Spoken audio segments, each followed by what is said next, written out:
If you were watching the returns come in on Tuesday night for the Alabama special Senate election, they kept showing, the Doug Jones headquarters or the Roy Moore headquarters.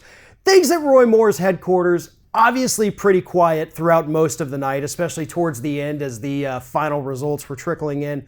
But over at the Doug Jones side, people were going absolutely nuts over the fact that Doug Jones, first of all, was about to win and then did win the special election. Just take a look at how excited everybody in that room got when those last returns came in.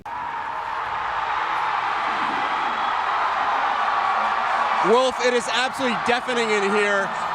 This news just coming across the screen there from the horse's mouth. I can barely hear myself. Absolute jubilation. This is coming in a lot sooner than people thought. I'd been told by senior campaign sources that they were expecting this to go on all night. They thought it was going to be extremely close and that it would come down to a coin flip. And now here in this ballroom at the Birmingham Sheraton, you've got people pouring in. The people in that room have absolutely every right to be that ecstatic. Even more so, Doug Jones is the first Democrat to win a Senate seat from the state of Alabama since the year 1990. 27 years since that state last elected their last Democrat to the United States Senate. And most of the credit, let's not forget this, most of the credit for that victory goes to black women.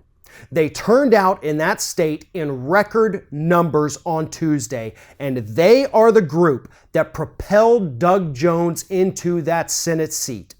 I hope Doug Jones remembers that. And more importantly, I hope the rest of the Democratic Party understands that. You can shape your policies to make sure that you let that one group that is always on your side, let them know that you're also on their side. That's the challenge now. Last night was the time for celebration, and possibly even through Wednesday. But beyond that, it's time to get to work. It's time to let these women know, and African American men. They were out there in strong force too. Doug Jones won every single block of white voters, men, women, college educated, non-college educated. It was the African American vote, and specifically African American women, that put Doug Jones in the Senate.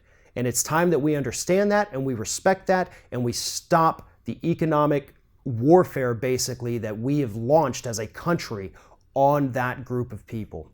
We have to do better. They've done better for us. And now it's time for Doug Jones to get into the Senate and make damn sure that everybody there understands why he's there and who put him there.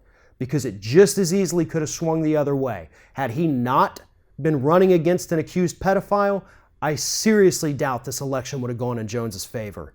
But because of the constant attacks we've seen on the African American community from the president, from these racist organizations that are popping up feeling empowered now, these men and women came out on Tuesday and they showed that they're not going to back down. They're going to come out in full force, and they made the difference. That is what we all need to learn from this. So yes, we need to be celebrating like the people in that room were, but not just for Doug Jones, for every African American in the state of Alabama that came out and helped put him in office. Thanks for watching, and if you like what you see here on Ring of Fire, we encourage you to subscribe to our channel.